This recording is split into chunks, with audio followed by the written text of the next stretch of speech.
कैसे हैं दोस्तों, आई होप आप सभी अच्छे होंगे। Welcome again to our YouTube channel. आज बात करने वाले हैं सीबीआई के बारे में और इसके हिस्टोरिकल बैकग्राउंड के बारे में कि सीबीआई का हिस्टोरिकल बैकग्राउंड क्या रहा है। सबसे पहले आप सभी को मैं बता देना चाहता हूं, जो सीबीआई है उसकी फुल फॉर्म है सेंट्रल ब्यूरो ऑफ इन्वेस्टिगेशन। काफ़ी बच्चों को पता होगा।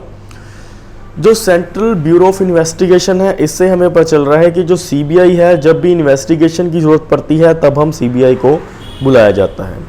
इन्वेस्टिगेशन केसेस के लिए कौन कौन से केसेस सीबीआई हैंडल करती है आगे बात करेंगे, लेकिन मैं बता देता हूँ इकोनॉमिक्स यानी कि पैसों से जुड़ा हुआ अगर कोई केस होगा सीबीआई जो है इन्वेस्टिगेशन कर सकती है उस ऑफेंस में। करप्शन से जुड़ा हुआ कोई केस होगा हाई प्रोफाइल, उससे जुड़ा हुआ कोई इन्वेस्टिगेशन की ज़रूरत पड़ेगी सीबीआई करेगी, ठीक है। और कुछ ऐसे और ऑफेंसेस हैं जिससे कि सीबीआई इन्वेस्टिगेशन करती है, जिन केसेस में आगे बात करने वाले हैं। अब सीबीआई जो है एक तरह की पुलिस एजेंसी है इंडिया में, ठीक है। सीबीआई जो है एक तरह की पुलिस है जो कि केसेस को इन्वेस्टिगेट करती है। आप सभी को पता है पुलिस का काम क्या है, मेनली इन्वेस्टिगेशन करना। सो सीबीआई भी एक तरह की इन्वेस्टिगेशन एजेंसी है। सीबीआई जो है सेंट्रल विजिलेंस कमीशन और लोकपाल को असिस्टेंस भी देती है।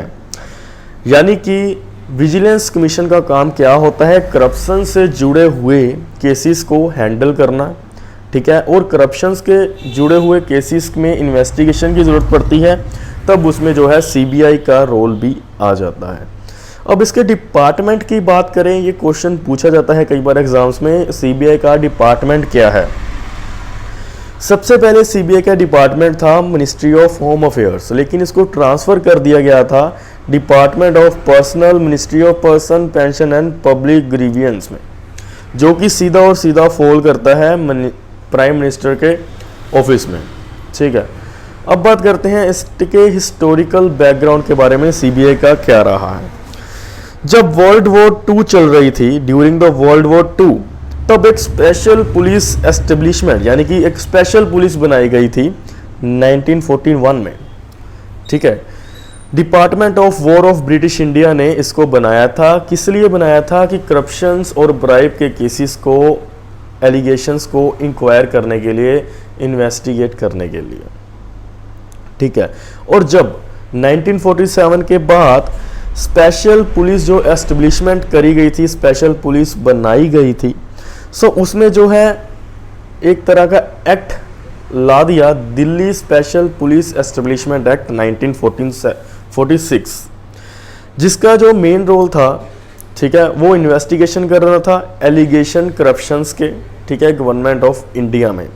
इसीलिए Delhi special police establishment act बनाया गया था। अब सीबीआई जो है वो कहीं पे भी इसका डेफिनेशन नहीं बताई गई पूरे लॉ में, ठीक है।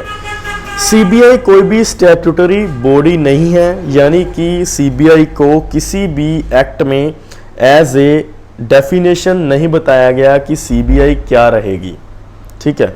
सीबीआई को Delhi special police establishment act के तहत बनाया गया था।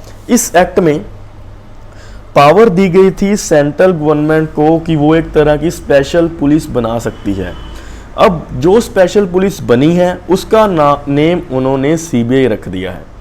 सीबीआई कहीं पे भी डिफाइन नहीं है, सो इसीलिए आगे जाकर सीबीआई का नाम भी चेंज कर सकती है सेंट्रल गवर्नमेंट, ठीक है। सो एक तरह की स्पेशल पुलिस है जो कि स्टैट्यूटरी बॉडी नहीं है, सीबीआई को किसी भी लॉ में डिफाइन नहीं करेगा। ये बात जो है आपने ध्यान रखनी है।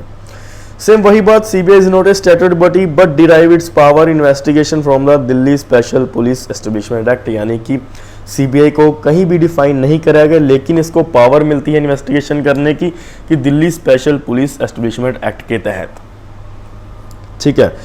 The establishment of CBI was recommended by Santhanam committee on prevention of corruption. CBI को फॉर्म करा गया था रिकमेंडेशन, एक तरह की कमेटी की रिकमेंडेशन पर, ठीक है, कि वो करप्शन के केस जो हैं वो डील करें। सीबीआई बनाई किस एक्ट के तहत है, Delhi special police establishment act के तहत बनाई गई है एक तरह की पुलिस, और वो पुलिस विंग का नाम रख दिया गया है सीबीआई। और सन संथानम कमेटी, इसके बारे में आपने नोट कर लेना है कौन सी कमेटी के तहत जो है सीबीआई बनाई गई है।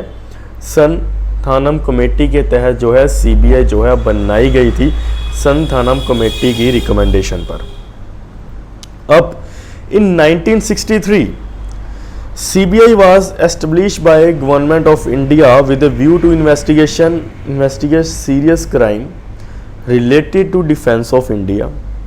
ठीक है, 1963 में CBI की एस्टेब्लिशमेंट, CBI बनाई गई थी गवर्नमेंट ऑफ इंडिया के द्वारा इन्वेस्टिगेशन करने के लिए सीरियस नेचर के क्राइम्स को, जो कि एक तरह के पुलिस जो है नहीं कर पाए तो CBI से जांच करवाई जाती है। क्योंकि आप सभी को पता है पुलिस जो होती है वो स्टेट की होती है, लेकिन CBI जो है सीधा और सीधा सेंटर का कंट्रोल है उसमें। ठीक है, अगर सेंटर का कंट्रोल होगा उनको वैसे ही ट्रेनिंग दी जाएगी, वैसे ही उनको जो है सारी हायर इन्वेस्टिगेशन करने के लिए उनको ट्रेनिंग दी जाती है। ठीक है, और एजुकेशन प्रोवाइड करवाई जाती है। सीरियस क्राइम्स के रिलेटेड इन्वेस्टिगेशन करने के लिए CBI बनाई गई थी। करप्शन के केसेस के लिए CBI बनाई गई थी। सीरियस टाइप के फ्रॉड हो, चीटिंग हो, सोशल क्राइम्स हो, ठीक है, ब्लैक मार्केटिंग हो, profit in essential commodities having inter. ठीक है, यानी कि सीधा और सीधा ऐसे केसेस जिसमें कि एक स्टेट की पुलिस जो है वो काम नहीं कर पाती, तो उसके लिए CBI को फॉर्म करा गया था। ठीक है दोस्तों, CBI के ऊपर सेंटर का कंट्रोल है। CBI जो है वो मोस्टली यूनियन टेरिटरीज के लिए बनाई गई थी। वो सीधा और सीधा स्टेट में क्राइम के लिए इन्वेस्टिगेशन नहीं कर सकती थी। लेकिन अगर हम Delhi special police establishment act देखें, उसका जो सेक्शन 6 है उसमें ये पावर है कि अगर CBI ने जो है इन्वेस्टिगेशन करनी है किसी भी स्टेट में जाकर किसी भी क्राइम की, ऑफेंस की, उसको उस स्टेट की परमिशन लेनी पड़ेगी, उसको स्टेट की जनरल कंसेंट लेनी पड़ेगी, तभी वो स्टेट में इन्वेस्टिगेशन कर सकती है। ऐसा नहीं है CBI कोई भी ऐसे किसी भी स्टेट में जाकर किसी भी ऑफेंस के ऊपर सुओ मोटो एक्शन ले सके। आप सभी को पता होना चाहिए CBI जो है वो सुओ मोटो एक्शन भी ले सकती है किसी भी ऑफेंस के ऊपर। लेकिन अगर उसने यूनियन टेरिटरी में लेना है सुओ मोटो एक्शन किसी भी क्राइम के, वो ले सकती है। लेकिन अगर उसने सुओ मोटो एक्शन किसी भी स्टेट में लेना है तो उसको जो है उस स्टेट की परमिशन चाहिए as per section 6 of Delhi special police establishment act. 2014 में सुप्रीम कोर्ट ने ये मैंडेटरी कर दिया था कि स्टेट की कंसेंट की ज़रूरत है। ठीक है, जब भी इन्वेस्टिगेशन करी जाएगी किसी भी अदर स्टेट में। सो दोस्तों, CBI के बारे में काफ़ी कुछ आपको पता लग गया है। जो भी कुछ रह गया है अगली वीडियो में हम जो है डिस्कस करने वाले हैं। सो आपने करना क्या है, अगली वीडियो मिस ना हो इसलिए आपने इस चैनल को सब्सक्राइब करना है, लाइक करना है, बेल आइकन दबाना है। कोई भी डाउट है या फिर कोई भी मिस्टेक है आप जाकर मुझे कमेंट बॉक्स में रेक्टिफाई कर सकते हो। उसके ऊपर अलग से वीडियो जो है वो ज़रूर लेकर आऊँगा।